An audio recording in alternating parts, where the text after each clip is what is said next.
recording this discussion, and we will make it available on the college's YouTube channel shortly, and we will send out a follow-up email with a link.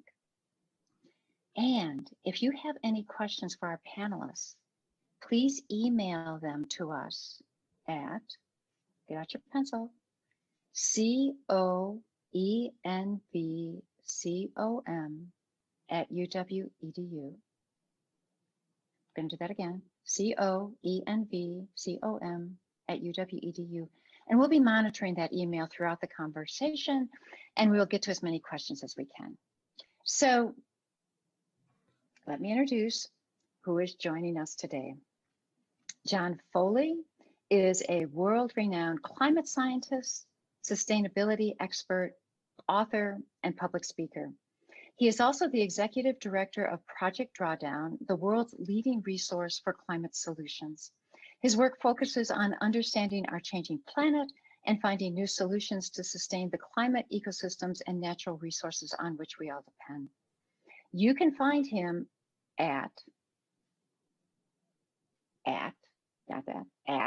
Global Eco Guy, GLOBOLECOGUY, one of the best Twitter handles out there. We also have with us Ayana Elizabeth Johnson, who is a marine biologist, a policy expert, a writer, and a proud Brooklyn native. She is the founder of Urban Ocean Lab, a think tank for the future of coastal cities, and founder and CEO of Ocean Collectiv, a consulting firm for conservation solutions. And hot off the presses, she just, in the last couple of weeks, released a book entitled All We Can Save, Truth, Courage, and Solutions for a Climate Crisis, which is filled with provocative and illuminating essays from women at the forefront of the climate movement. If you go on her Instagram, there are all these people like hugging their book, reading their book in nature, reading their book. So, and it's thick. It's thick. It's not only thick, it's like at the very end, this is like, you get to climate solutions. Oops, and it talks about drawdown. So, truth, courage, and solutions. You can find Ayana at AYANAELIZA. Did I get that right? Ayana Eliza. Eliza, it's half my middle name. Okay, so here we go. It gives me great pleasure to be with a very old friend and a new friend. And so I get to start you with some questions that are a tad personal. Ayana, you know, this friendship has been existing for half an hour now. How we do. So it's sort of a simple question, but I think it's going to lay the groundwork for our conversation. So I could have introduced you with all of these academic kind of credentials. You all are very credentialed in that way. Yet you have followed pathways that are anything but traditional. So how have these pathways unfolded, and how have the choices you've made along the way that may have seemed risky, but turned out to be essential for the work you're doing now? It's hard to answer this question in a short version, because of course our lives are complicated. Like how did I end up doing what I'm doing there's a lot that goes into that, but I think there's a few things that stand out in this current moment when you ask me. I'm sure if you asked me tomorrow, it would be a different answer, but right now I'm thinking about, well, one, I never intended to be an academic scientist, which is pretty rare for someone pursuing a PhD in science. I never wanted to be a professor. I never wanted to be like a full-time researcher. It was never part of my dream. Like heaps and heaps of respect for people doing that work. And I'm glad to have the training to be able to understand what they're writing about, and see how I can help to use that to inform policy or to talk about it to the public. And so that training is invaluable, but it was not a detour for me. Mm-hmm. Like, it was just, that was never a path that I intended. And sort of my PhD advisor was pretty amused by it. He was like, but you don't want to be a scientist? I was like, no, I just want to learn enough science to be dangerous. Mission accomplished. And so for me, the question has always been this Venn diagram, right? How can we figure out, like, what are we excited about, right? Like, Mm-hmm. I'm excited by these like solutions for environmental problems that also care about people, like all this mashup of things I care about, right? Science and policy and people and justice. And I'm a generalist. So, I mean, even doing a PhD, each chapter was in a completely different discipline. I did ecology, I did fisheries management, I did sociology, I did behavioral economics, I did policy. Like, those were the chapters. They were, Mm-hmm. to me, that's what gets me out of bed in the morning, is like thinking about conservation and climate solutions as this crazy puzzle. And I like to be part of the play the role of like, okay, where even are the pieces? Mm-hmm. Who knows what shape they are? Like, how can we put them all together? Whereas some people are like, let me tell you everything about this one corner piece. I'm like, great, tell me everything. And so I've really cultivated I have this desire to be, to help put the puzzle together. And so you need to know enough about the pieces to do that, but you don't need to know everything, but you need people to answer when you call, right? Mm-hmm. And so you have to give something back in order to be asking those things. So the thing that I've been able to give back is to say, like, for whatever reason, people listen to me these days. They ask me to come speak at places. So like, I can then carry their work forward, whether that's in the form of an anthology or through inviting people onto my podcast or on social media. I think it's this amazing opportunity that we all have to different levels to like shine a light on all the good things, all the good work that's happening, because we often think about climate as like, how do we avoid the bad stuff? Yeah. But we need to think about it as much, if not more so, it's like, how do we get more of the good stuff? Like, what's working? What can we accelerate? What can we repeat each other's successes and not just avoid each other's failures? And so that is like sort of a non-answer to your question, but I've spent like the last 2 decades trying not to have an area of expertise, which makes me very hard to introduce. And like, I sometimes feel like a fraud when people are like, marine biologist, because I have a PhD in it. I haven't done any research basically since I graduated. So yeah, that's me. And so, John, you want to say a few words about your path? Well, mine's not really as interesting as Ayana's in some ways, but been at it a little longer, I guess, is the only difference maybe in some ways. But I really did want to be a scientist. I still do. I wish the world would let me. I'd rather be an astronomer than anything else. I would love to learn about the universe and just pursue research and learn about the cosmos. That's what I wanted to do when I was a kid. But, after a while, when I was a college student, I said, those other planets, they can wait a while. This one's a hot mess and we got to do something about it. And when I was a kid, my mother passed away in a very long and bad illness, and I was her caregiver. And I made her a promise the day before she died that I would try to do the best I could do with my life. And I thought just being an academic astronomer wasn't really the answer to that. So I shifted gears and I got my degree in atmospheric science and like oceanography from Wisconsin. Washington has one of the best programs in your college, Lisa, too. Outstanding people there. And but I did go into the academic world. I later became a professor at Wisconsin, then at Minnesota. But I was a frustrated academic. One, I could never sit still. I kind of hopped from topic to topic every 3 to 5 years. When I met you, we were focused on agriculture. Yeah. It was like at a conference at Aspen Institute, and I was like, this guy knows so much. Yeah, I worked on trace gases in the atmosphere. I worked in the Amazon for a while. I worked on global agriculture for quite a while. And I just thought, hey, the Earth's got a lot of problems, let's look at that one and that one and that one. And, and the training I had from like physics and astronomy turned out to be actually pretty damn useful for a lot of them, because it just taught you how to think, how to be rigorous, how to work with data, stuff like that. But after about 20 years of being an academic, and I loved it, and there's a lot of that I really, really enjoyed, especially the teaching and mentoring brilliant young people who are smarter than me for sure, and helping them get out into the world. I then left academia and started running a science museum in San Francisco for a few years. And there's a lot of that I love too, especially sharing science and realizing the way to get in somebody's head with science is actually through their hearts. If you create these moments of like awe and wonder that can be shared with people you love, that's a way in. To share ideas around sustainability and making the world better, don't scare them, share a vision of a better world, a world that we could build together and invite everyone to join you. And so I kind of learned a little bit more about that.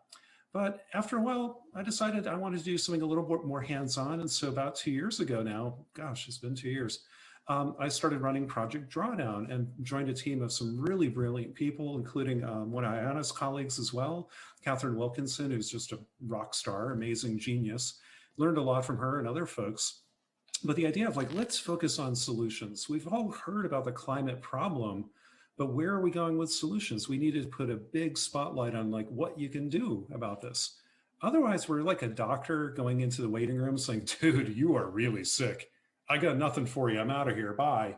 I mean, that's not good enough. Science has to go so much further than diagnostics. It has to go to like, hey, care and help and assistance.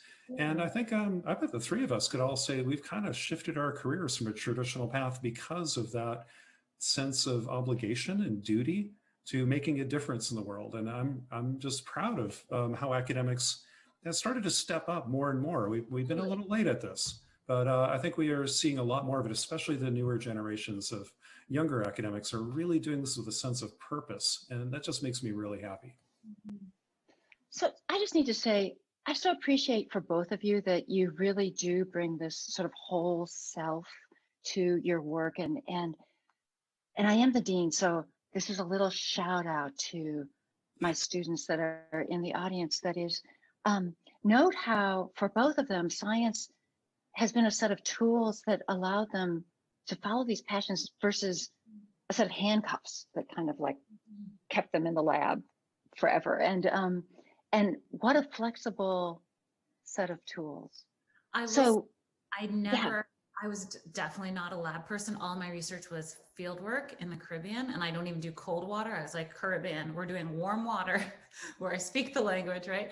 And the one time I was helping out another grad student with her laboratory research on coral reproductive biology, and I held a pipette and I was doing some part of her experiment with her. I made her take a picture because I was like, I might never hold a pipette again. Like, this should be documented. Well, Lisa, I love it. That's really important too. And I know you know this and others do, but sometimes I think in the university world, we have to kind of remind ourselves. I've heard my colleagues, and I've said this probably before too, when you're training like PhD students, we kind of have the mold, like we're pouring a mold of something and seeing what will come out. We sometimes pour a mold of like, let's make another professor because that's what we knew how to be. So we're kind of cloning ourselves. And we called all those other careers that people could have with advanced science training alternative careers. But the math is that like 97% of people with PhDs won't become tenured professors. That's not the alternative, that's the norm. And so I think we need to do a little bit better job as a whole. UW does do a good job of this, but I think other schools need to say, hey, it isn't just the research in the lab. It's about being more entrepreneurial. Ayana, did you learn in grad school how to start your own consulting company? I mean, I didn't learn that in grad school. I wish I had. A lot of things are kind of practical entrepreneurial skills, communication skills, business skills, being a good mentor, leader. We need to do that also. People should get kind of like an MBA alongside their PhDs. I will say that the reason that I ended up going to Scripps Institution of Oceanography at UCSD was because they had funding from the National Science Foundation, part of the IGERT program, which stands for Interdisciplinary Graduate Research and Education Traineeship or something ridiculous. And they gave 2 or 3 year fellowships to students who were studying interdisciplinary work. And so each program is different. Mine was a collaboration between Scripps and the Department of Economics at UCSD. And so I was specifically allowed and encouraged to do the type of work I wanted to do. And that's why I went there, because it was baked into the program that I wouldn't be pigeonholed into one small thing. And so that's a great program that the NSF has created to sort of foster this cross-discipline collaboration. And I think in some way it has helped shift the status quo in academia, because even when the funding is completed for those programs, the people who've been a part of them and the professors who've had students in them can sort of see, oh, there is actually another way of doing this. There's another way of doing this training. And I think, the work that John and I do, which is like climate solutions, more of them faster, that requires us to be able to think in this broad way of problem solving and connect a lot of dots. And so the fact that academic training is moving in that direction is actually really promising for making sure we have a new generation of scientists who are able to plug into the work that needs doing and be like even more useful than John and I, that sort of back calculated our way into this work, as opposed to the new generation that's just like, they're going to emerge from school just like ready. Yeah, I hope. Yeah, I remember. Oh, sorry. I was just going to say one quick thing. It's Lisa, I think about the same time you started UW, I was just going to the University of Minnesota to found something called the Institute on the Environment, which isn't a whole college, but it's similar to what you have in the sense it was like a, without its own faculty, we just stole them from other departments. But we had a couple hundred faculty and hundreds of students who were kind of working on these cross-disciplinary things. And I remember interviewing with the provost, and he said, well, we want to connect, this discipline to this discipline and be interdisciplinary. We want to bring together the different departments of the campus. And I'm like, oh, so you want to build like a staircase or an elevator inside the ivory tower? He's like, yes, that's exactly what we want. I'm like, dude, that's not what you want. What you really need is a chainsaw and open the damn windows and doors, because the real world is where the interesting stuff is. If you bring what science knows into real world problems, you're going to learn a lot more than you're going to share, by the way. But that's where the real work happens. And that's where the disciplines can come together. When you focus on a real problem in the real world, suddenly all that academic division doesn't matter. You are learning really on the fly, and you're doing some good, which is what we're supposed to be doing in the first place. And he said, you're hired. This, like, okay, I thought I was getting fired, not getting the job by saying that, but it turns out that that kind of works. And I've watched your leadership, Lisa, as well in this, that universities are beginning to kind of remember their core roots. I mean, of the land grant universities and of course sea grant universities later, the land grant universities of this country were founded in 1862, thanks to the Morrill Act. We were in the Civil War, folks. And leaders of our country thought, it might be a good idea to have some investment in enhancing the knowledge of our greater public towards good public work. Can you imagine us doing that today? But they did that during the Civil War. I mean, it wasn't perfect, but I think it's one of the best investments in American history. So let's dig in. So we're going to fast forward. And I convinced you to join me tonight with a title that goes Mass Awakenings, Perspectives on Nature, Health, and Humanity's Path Forward. When I called you up, Tiny topic. start up, right, and said, Mass Awakenings, let's talk about this. Tell me sort of what this means to you. Recent events, nature, humanity. I mean, I think 2020 has been an awakening for anyone who has their eyes open even a crack, right? It's been the mashup of so many things that have been building for so long. COVID, having a public health crisis that precipitates because of very bad management, a recession, which, only highlights the economic disparities, which sort of helps to release the tension of racial injustice in America at the same time as we're having, the craziest wildfires we've ever seen and multiple hurricanes hitting us at the same time. And we are having a crisis of our democracy. And all of these things happening at once, it's like it's like when you're having a slumber party as a kid and there's that like one kid who sleeps through everything and you're like, how are how are you still asleep? Like whoever is still asleep in America right now, like like, you know, sort of part of me is like, give me what they're having. And the other part of me is like, well, how are you still in the dark? And I think, you know, that's where we are. We're at this moment of all of these intersecting crises where we can't ignore that things are related any longer. We can't ignore that they're crises. And so the question simply becomes like, what are we going to do about it? And I think what I'm hoping that will emerge from this moment is the very bespoke answers that everyone has a role to play.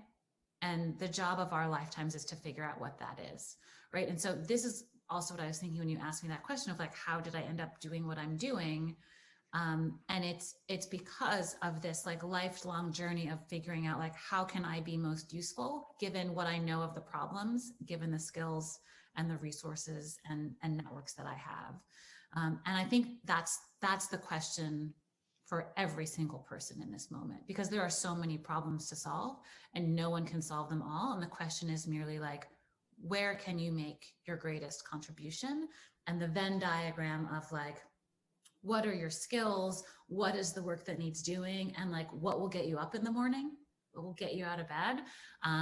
That's where I have like really tried very deliberately to situate myself. And because there's so much work that needs doing, like as Project Drawdown shows better than anything, like the list of climate solutions is long. Like pick any single one you want, but like pick something and sort of like figure out how you can help with it. And I actually find that to be incredibly empowering and encouraging, because the question is not like, can I complete this checklist of things that I'm supposed to do as every single person is supposed to, like, I don't know, ride a bike and bring your own bottle and whatever, like, sure, do those things. I do those things. But the question is like, what is your superpower that you can contribute in this urgent moment? And so, I know we're sort of skipping to the end, but like usually at the end of discussions like this, people will ask like, what can I do? And I'm like, I don't know, like, what are you good at? And then like, do that, you know, as part of your contribution to these solutions. Are you a lawyer? Are you an artist? Are you a writer? Are you an architect? Are you a web developer? Like, we need all of that. And so the question is like, which organization are you going to work with? Who are you going to team up with so you can contribute those skills? John, do you want to add something there? No, I think I just is so beautifully said, but I mean, just to reiterate a really important point, I hope everyone in the audience is really seeing too, that, you know, we talk about black swans, these, you know, once in a lifetime crazy events. Our windows are getting hit by black swans like every other minute, it feels like. And what it really is, though, is these weren't like unexpected weird things. It's just we were deliberately blind to them. We did not want to see them. We didn't want to believe that climate change was really going to happen this badly. People like myself, white people with so much privilege, really didn't want to believe that our police could be so awful and brutal. I live 2 miles from where George Floyd was killed. And, you know, it's like there were well-meaning white folks in Minneapolis who are just like, oh my God, as if the blinders just suddenly got removed. But they weren't, the problem was there the whole time. Same thing with climate change, same thing with our pandemic. Scientists have been warning governments of the world about emerging diseases, pandemics and wet markets and bad agricultural practices and zoonotic disease for 40 years as well. And so these were not unexpected. These were not, you know, hidden away. We just chose not to see them. And I also mentioned, you know, the failures of our democratic institutions and of our media. We have this awful, toxic media political complex that's making money off of destroying us and separating us and trying to divide us. We knew that too, but we just chose not to worry about it. We turn on Survivor or whatever. And this year has been like, yeah, the veil's been pulled back and we're like, what, holy crap. And it's been really hard to absorb it all and the implications of it all. And then to see there are tendrils of connections between all of these things. That's what's also pretty interesting. So if there's an awakening this year, it's from kind of a deep sleep when everybody else was awake. And Ayana's metaphor, that kid at the slumber party who, how the hell they sleep through that? I don't know, but that was most all of us, especially people in privileged positions in life, where we could kind of insulate ourselves from the icky, I just don't want to know about that. And now we can't. The example of that, John, that comes to mind is, I think, during the pandemic, we've also we've seen how it affects different communities differently, right? We know that Black people in America are dying at a much higher rate of coronavirus. We know that people who live near power plants with bad air quality, who already have weakened respiratory systems and other health problems because of being exposed to all this toxic pollution, are at a much higher risk for extreme forms of COVID, right? So there is this this mashup of race and class and governing and public health that is really hard to ignore. And the thing that sort of like puts that example over the top is realizing that at the beginning of the pandemic, when people really were staying home and staying pretty still, when so much was shut down, our greenhouse gas emissions only dropped by like a single digit percentage, right? John, it was like 7 or 8% decline in emissions. And so this like perception that like we as individuals can like somehow like just by being the perfect individuals work our way out of this, for me that was like finally thoroughly shattered. Because we want to think that if we all do our little part and change our individual behavior, that it will add up to enough. And to me, this mashup of crises that we've seen this year is proof that we like actually need to change systems.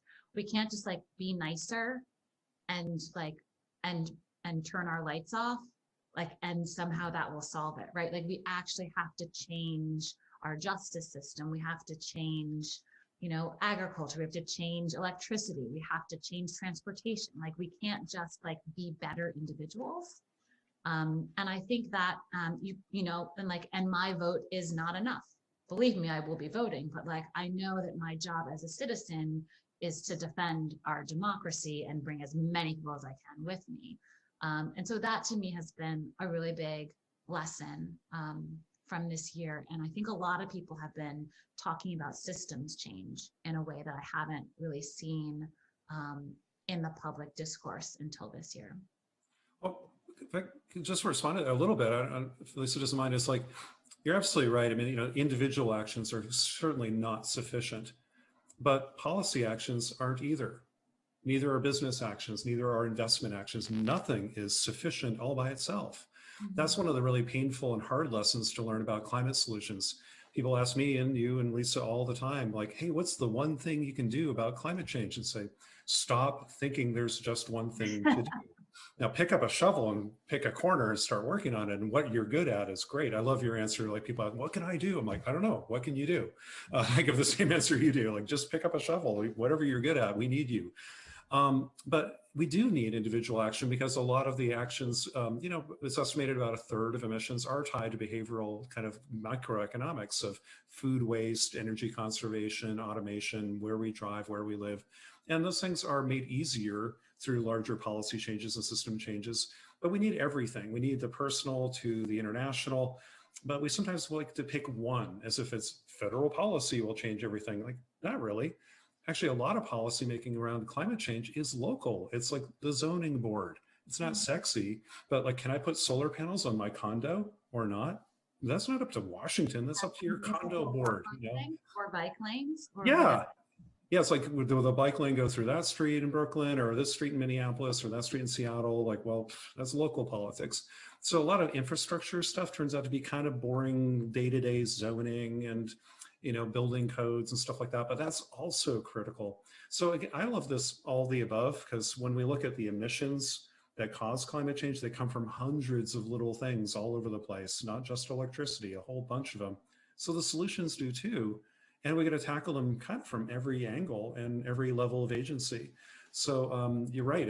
We can't just comfortably recycle our bottles and say we're done. That's not enough. But if we don't at least doesn't mean give up your individual actions, means go Oh, no. beyond it and do far more, because that's just a drop in the bucket, but that's how we fill buckets.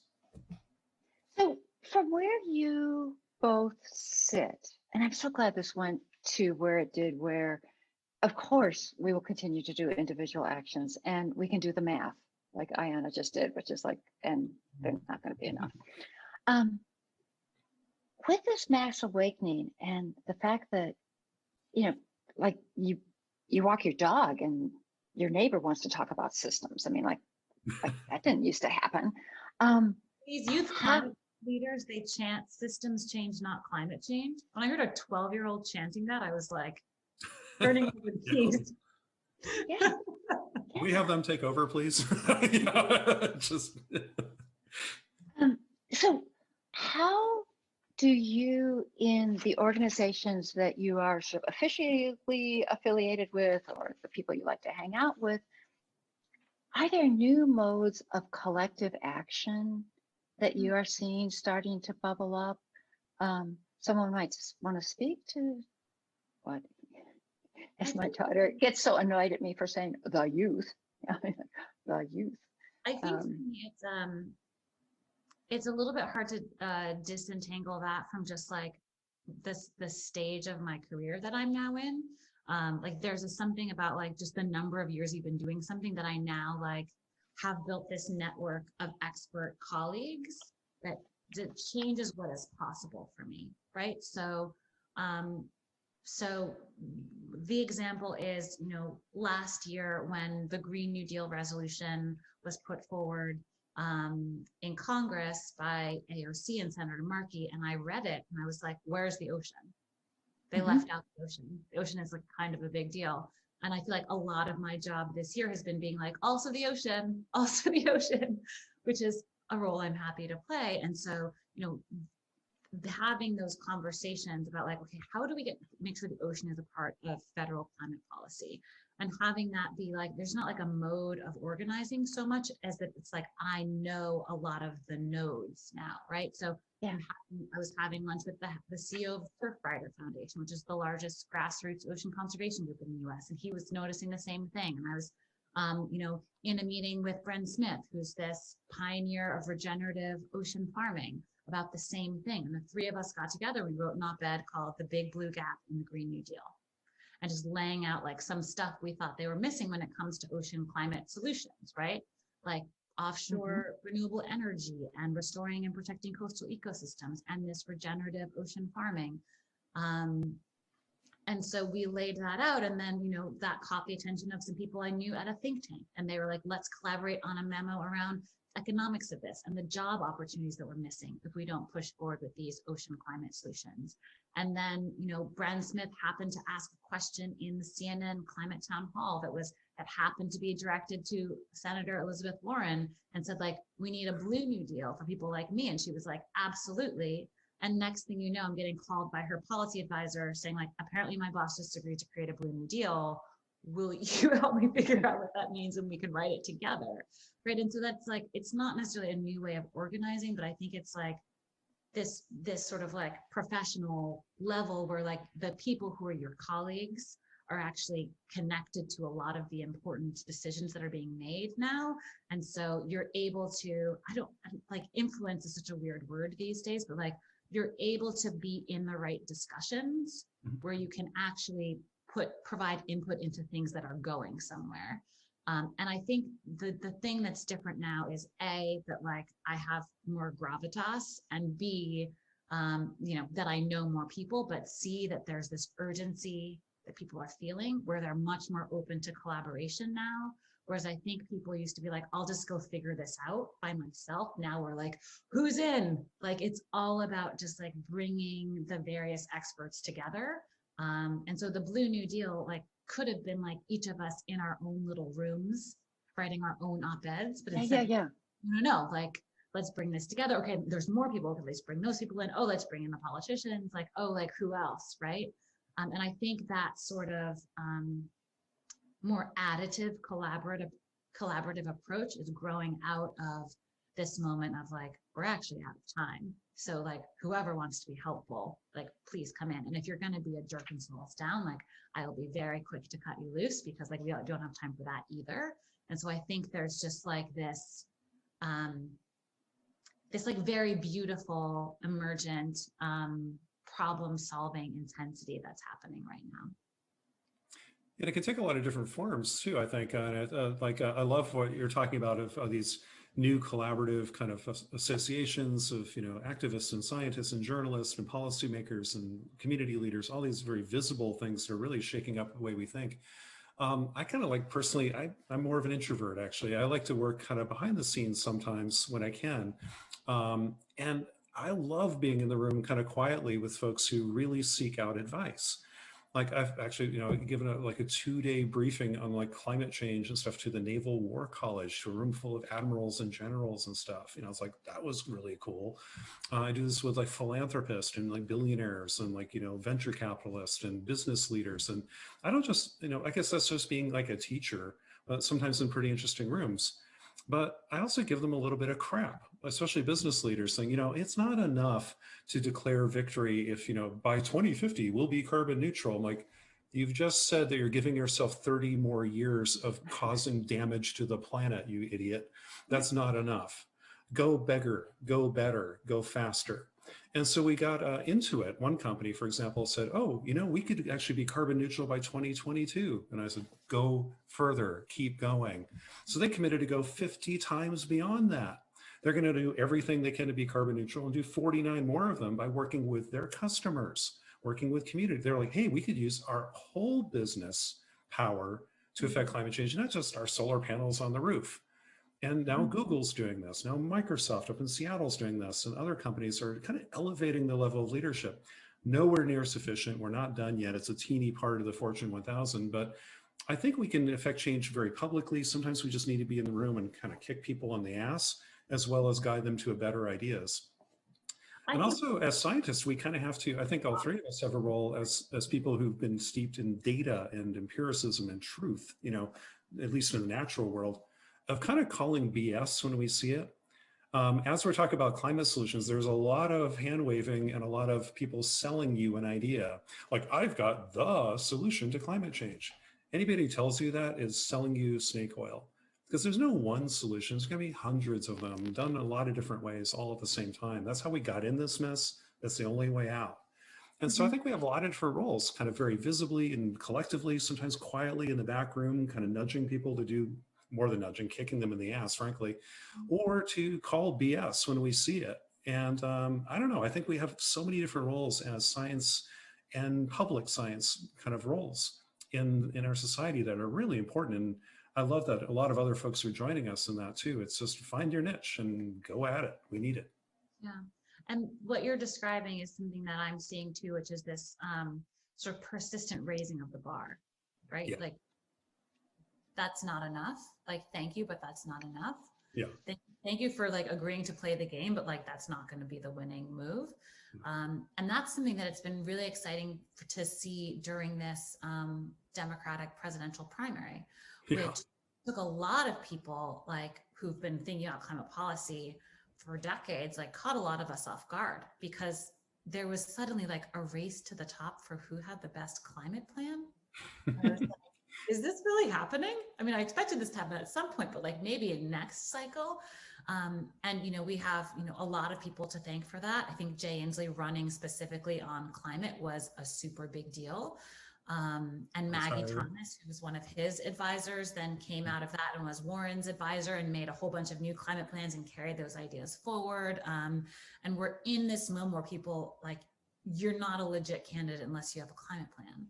And because Biden had like one of the worst in the initial like large pool of primary candidates, he really had to step it up after he became the nominee, because that was a major weakness, right? People who care about climate knew that he was not a leader on this issue and wanted him to be. And so that forced him to listen to activists and policy experts and scientists who were like, we actually can go much faster. He had the same goal that, you know, John just mentioned. We can go like, you know, zero emissions electricity by 2050. And now his new plan says by 2035, which is like, I'll take a 15-year and Yeah, that's up of that timeline, sure, right? And if we can do it faster, like we should absolutely do it faster. But I think that's the exciting thing about this moment is that at least within some influential circles, there is this race to the top. And to the extent that we can like instigate a pissing match between corporations about who has the best climate goals, like I'm here for it. yeah. Whatever it takes, if you want to be competitive about it, like that's totally fine with me. But because, you know, this is the thing that I think is maybe missing from the corporate piece. Well, lots of things, but one thing I would love to see people do is talk more about how hard it is because of the systems that already exist that, you know, that cement the status quo. It actually, like, I do respect that it is hard to change supply chains. It is hard to change your manufacturing. It's very doable, but like, you know, it's going to take some work. And I think the more we can tell the stories of the transformation and of what's working and bring people along with us, then it's exciting, right? Because we're telling a story of creating a whole new way of making products and living on this planet. And so I would love for more people to like give us a peek behind the curtain as opposed to just being like, by 2030 we will. And it's like, but how the heck are you going to do that? What does that actually mean? Yeah, but the hard work is the only work worth doing. You know, it's like I always say, there are two kinds of businesses. There'll be the climate smart businesses and the ones that are out of business. Because the companies that do that line, at least I hear it, I just, you know, say, oh, but it'd be really hard to change our supply chains and all this. I'm like, you know, it'll take us decades. I look at them like, yeah, that's what Eastman Kodak was saying. Yeah, this whole digital photography thing is going to be really hard. We're sticking with film. Well, you know, they're basically out of business now. And so these are future business failures of America that you're seeing parading around talking about how hard it is. I want to see companies say it is hard and we're going to do it. You know, that's good because, you know, it isn't going to be easy, but that's the work worth doing. That's how businesses got great. That's how leadership is manifest, is when you tackle a hard problem, not the easy one. And this is a problem we can't ignore. You know, sorry, you know, if you are in California, especially, or the West Coast, and you're not paying attention to climate change with all the fires and smoke in your face, what the hell are you doing? I mean, who are you? You know, you're not a leader. Your board should kick you out the door right now and get somebody else who actually has the gumption to solve some problems. So you know what? As your friendly moderator, I get to probably ask one more question to you. And then there's questions coming in on my phone from all of those people out there. But Ayana, you know, we are, at least most of us, are in and around Seattle, where the blue deal, the new blue deal, is like so important to those of us that our livelihoods and our psyche are so tied to the health of the marine environment. As a last question, can you kind of switch us from corporations to how is it that in thinking about the new blue deal that you thought about connections to frontline communities and communities that are sort of most impacted? Because of course, with the new Green Deal, that was a key part of it. So tell us a little more. About, I mean, there's sort of two sides of that, right? There's who's impacted by the effects of climate change, whether that's sea level rise or storms or floods or heat waves in coastal cities, whatever it is. Like there's who's getting screwed. And we know that that is low income communities, communities of color. That's just the math. And we know also though, you know, that we, you know, those who care about justice and equity want to make sure that as we transform our society and our economy, that we're not leaving those communities behind again. And so there's an opportunity to think about what that looks like. How do we make sure people have the job training and opportunities to participate in the renewable energy economy, in a regenerative economy? And, some of the things in the Blue New Deal look at, what would it look like to have cooperative benefit agreements with coastal communities when it comes to offshore wind power? How do we make sure that the communities where those transmission lines are coming on shore have some sort of get to participate in that? How do we think about changing our ports, which can be extremely polluting and very bad for air quality in the places around the ports? How can we transform our ports to renewable energy? And how do we think about reforming shipping, which is one of the most polluting industries? And so there's all these opportunities to think about not just lessening the impacts on communities of color and poor communities, but how do we make sure that those same people who have borne the brunt of the fossil fuel economy have a real chance to participate in this new world that we're building? And a lot of that is, through academic and professional opportunities, through training, and through just making sure that the way the government structures deals has them in mind. I mean, one of the things that really shocked me and a lot of other people who read Biden's new climate plans was the commitment to 40% of the funds for climate adaptation going to frontline communities, going to these historically disadvantaged communities. That's a huge commitment, right? How, as we're investing in infrastructure, let's keep that in mind, that some people have had less investment over the course of the last decades and centuries. We have some, rebalancing of investment to do. So yeah, I mean, I don't know that answer is super specific to coastal communities. I think it is certainly a more general point, but we can't, the bar is pretty low. We can do way better when it comes to taking care of each other, and there's no reason to leave anyone behind, right? As John and I have been discussing in various permutations, this is an all hands on deck moment. And so it's a question of how do we make sure that everyone has an opportunity to find the role that they can play. And that benefits absolutely all of us if we can help make sure that everyone has a chance to connect those dots and plug in where they fit best in terms of solutions. Thank you, Ayana. So we have a question, and I so wish we were together, because this question is coming in from Usha Varanasi. And if we were together, we would have a very dynamic conversation with Usha. She's a chemist by training who then had a long career as a leader within NOAA Fisheries. And so that building bridges and busting silos is one of her specialties. So I haven't read her question yet, but here we go. I believe we like to solve crises because it makes us look like heroes, and frenzy is exciting compared to prevention. So focusing on prevention in crises is tough, but it is what we need to teach our children and students and demand it from our leaders. The long view and steady progress requires focus and patience. There's not only one solution, but teaching respect and focus on nature and health is the most important. Usha, teaching respect and focus on nature and health is the most important.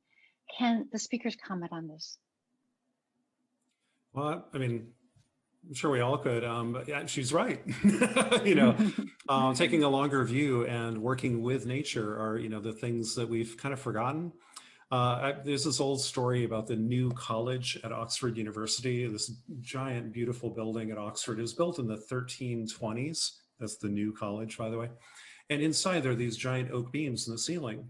But in the last century, those beams started to rot and they had to replace them. So originally they thought, we'll put in steel beams and put oak veneer over them to make them look like the original beams. But somebody pointed out, no, wait a minute, Oxford has a forester, and maybe we should ask him what to do with these old beams. And his answer was, your trees are ready now.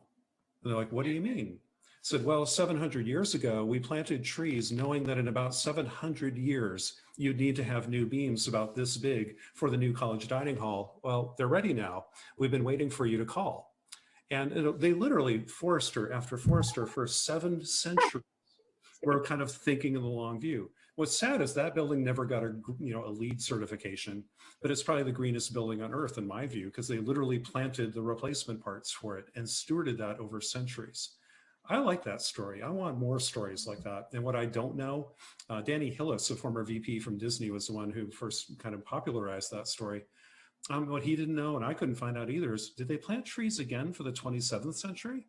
I hope they did. But that's the kind of planning we need. And we just are so far from that. But some cultures and some points in history, we've kind of had that long view and saw nature as part of us, and we are part of nature. And when we do that, we tend to thrive a lot better. So I think she's totally spot on. This phrase, the long view, that's actually the name of the talk show that John's colleague Catherine and I are dreaming about. Like, instead of The View with like women on couches about whatever, we're like the long view. That's but brilliant. With like me and Catherine Wilkinson and like Dr. Kate Marvel, this NASA climate scientist, and Rihanna Gunn-Wright, who's this policy expert. Like, what if it was the four of us digesting the news of the day, right? And talking about what that means for the world. So every time someone says the long view, I think about like this super sassy climate ladies talk show. Maybe sign me up. Maybe one day that would be a real thing. Yep. I'd watch it. I feel like you do watch it. Like, you're the person who gets to watch the pilot. Maybe in the audience, woo! I think it's a really important point, because it also sort of crystallizes the fact that we've been doing the opposite, right? The fact that we've been like, climate change is an engineering problem. We will like invent our way out of it, when like a significant portion of the solution is like, we need to just stop messing things up, right? We need to protect and restore ecosystems. We need to like allow nature to heal. And that will actually get us like some part of the way that we need to go, is just like stop the harm, and as well as, come up with all these new solutions. And so I'm very grateful for this question. It's something I think about a lot in the context of coastal ecosystems like wetlands, which can absorb like several times more carbon than a forest on land. We always forget about coastal ecosystems, and it's like all about like tree planting. I'm like, can we talk about like marshes and mangroves, grasses, right? And so to the extent that we can have some humility, and remember that like, we are one species on the planet. And that there's all of this sort of like intelligence in nature. And if there's a part of the solution that's like, can we just back off and like, let the rest of, nature do its thing, and remembering that we are part of that, right? I think part of the challenge has been this disconnect where we have used our intelligence to sort of think that we are above and outside of nature, and that we can just invent our way out of things, which just... I'd love to echo too, if you don't mind. Sorry, I love to just because they just resonate with. I'll be very brief, but two things I say a lot about climate solutions. Like, half of it is just stop doing stupid crap, like food waste, energy inefficiency, making things we don't actually need. Just stop. That's the best thing we can do. Is half of the answer is just stop the stupid stuff, and the other half is like recognize that nature is a hell of an engineer, better than we are. It built the whole biosphere on renewable energy at room temperature with zero waste, all made from the sun with perfect blueprints passed down through generations. We can't do that. So humility and just stop the stupid crap gets us halfway there. Perfect. Okay, one more question for each of you. You've heard this question a gazillion times, but I'm going to ask it because people want to know. What gives you hope? I think a lot of people know my answer to that question is fuck hope. Show me your plan. What is the strategy? And it took me a long time to realize why other people didn't feel the same way. And I think it's just like constitutional, and it's like my personal psychology. Like, hope doesn't motivate me. Hope to me is a very passive word that's like, hope that works out, hope someone does something about that. And I realize that that is like, because I'm in the middle of so much of this work, it's a privilege to not need hope, because I have a very long list of things that I can do. And I think, to me, what I would love to see more of us do is reframe the quest for hope into a quest to be of use. How can we be useful? And like, I know so much about the scientific projections, right? Like, I've seen the papers, I've seen the graphs, I kind of know what the worst case scenario looks like, and I'm thoroughly terrified. And so it's not so much the science that gives me hope, except for that all of these scientific projections depend on what we do, especially in the next few years, right? There is a range of possible futures that depend on what we do. And so, to the extent that I have hope, it's not based on like humans generally being good and coming together in times of crisis.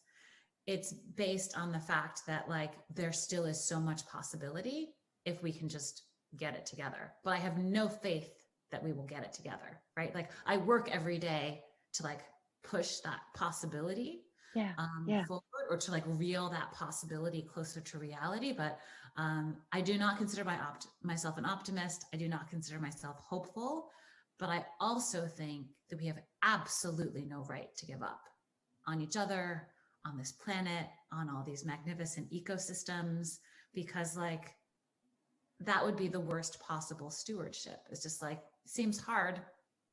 I'm not really sure it's going to work out, so I'm going to give up. And so I know that sounds kind of harsh, but I think for me, it is actually more motivating, because I'm not holding on to a dream. I am like working towards a future that I know is possible if we can build the biggest, strongest team. And so part of my work is working on the solutions themselves, and part of them is like, how can I help to build this team? And I just need to say that I think a lot of, in your latest book and all of the add-on activities that are going on with that, there's ways in which all of us, all of you out there that I can't see, are really being invited in to join the team. Yeah, and Ayana, I'm out, super appreciative. John, and I know there's a little turnaround is fair play on this question. Yeah. A little inside joke there, but. Well, okay, the inside joke was I asked Lisa the same question about 2 hours ago on something I was filming. So that's the inside joke, everybody.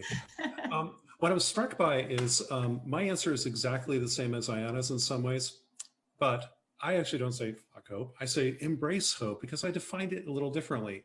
And maybe let's not get hung up on the words.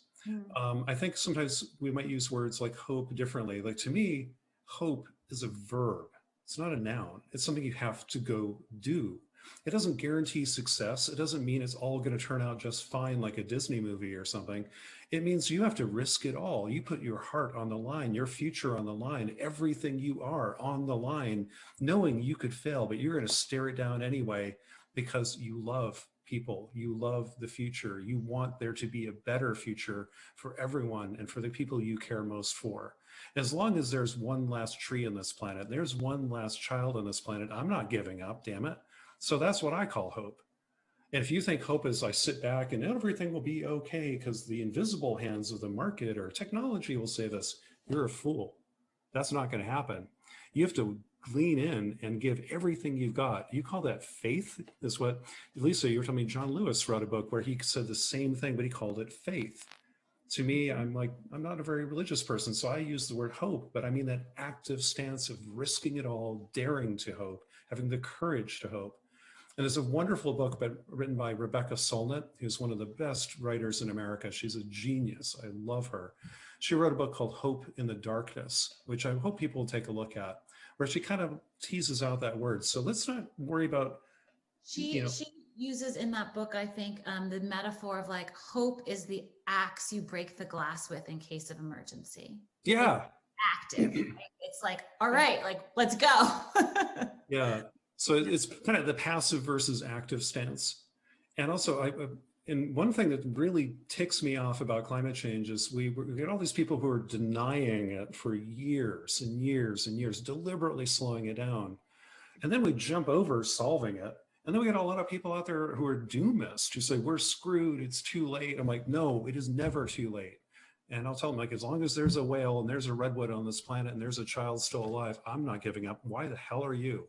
Why are you rolling up the white flag after doing nothing to do anything about this? How dare you? People didn't give up on us and previous generations who fought like hell so we could have good lives. We owe it to them, and we owe it to the future to do the same. And I call that hope. Call it what you will. Let's do it, because that's what we need. I think part of it is courage too, right? Like we had a hard time naming this book, right? All we can save. We wanted to be real about the fact that we can no longer save everything. But we wanted to say, like, oh, we're not giving up. Like, there's all this to save, right? Yeah. And I think, to me, the subtitle is the mantra that I choose instead of hope: truth, courage, and solutions, right? Like, that is the trifecta. We have to face the facts. We have to be informed. We have to be courageous because it is going to be hard. And we have to focus on solutions. And so that is kind of like what keeps me going. It's like, all right, what are we going to do today? I want to shout out to your colleague, Kate Marvel, who wrote a beautiful essay about this, using the word courage instead of hope.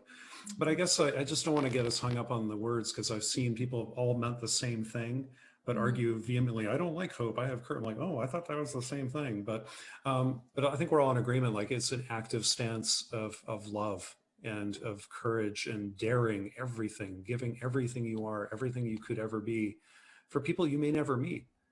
And one of the tragedies of climate change, of course, is the incredible injustices it creates today between the people who caused the problem and the frontline communities that are getting kicked in the ass because of it. But also the incredible inequity over time.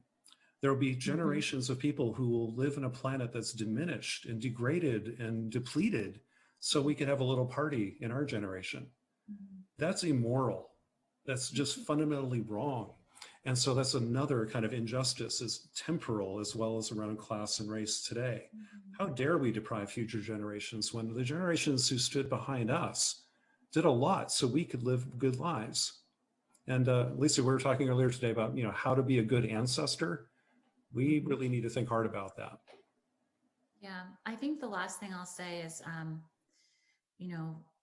it's really nice to hear you talk about love as a motivating force. And that's one of the things that really shined through in this anthology. It was a theme that we did not deliberately put into the book, but in reading all of the essays through before we wrote our concluding piece, it became clear that there's this, not just love, but like ferocious love, right? Like it is a like, I will do anything for you, like even if it's unrequited kind of love. And I think, all of the ways that we talk about climate change, about like fighting it and defeating it, and like all these sort of war metaphors, sort of lead us down a path that is like, we're not fighting nature. We're not like fighting with the atmosphere. We're trying to heal nature. I mean, like, that's why Catherine and I talk about this concept of a renaissance instead of a revolution, right? Like, what is the rebirth? What is the reawakening, right, Lisa? And I think to the extent that that can be motivated by love, as opposed to ego or greed or whatever, I think, that's the chance of creating a world that I want to live in, for sure. Amen. Thank you. Thank you. I am going to wrap up. And in closing, Ayana, John, oh my goodness, thank you for the intelligence and ferocity and passion and undaunted way you do this work and live your lives. And I know there are people in this sort of Zoom space that are going to bed tonight with more motivation and more tools to sort of dig in themselves. And so the work you do by sharing is so important to all of us. And I want to thank you for that. So all of you out there who I can't see, bugs the heck out of me. Thank you for showing up. Thank you for your support and enthusiasm for the College of the Environment and for all of the work you do. And one last shout out. I want to express my very sincere gratitude to Maggie Walker for your support, your advocacy for the College of the Environment, for your support of the Doug Walker Professor. Your enduring commitment to these ideas, to the environment, and to humanity's connection to it is one that I deeply value. Thank you, Maggie. So thank all of you, John and Ayana. Oh, wish I could just grab you and we could go out and keep this going. Instead, we will just simply stay in touch. Be well, all of you, and thank you so much for joining us tonight. Thank you. Thank you, Lisa. Bye-bye. Bye.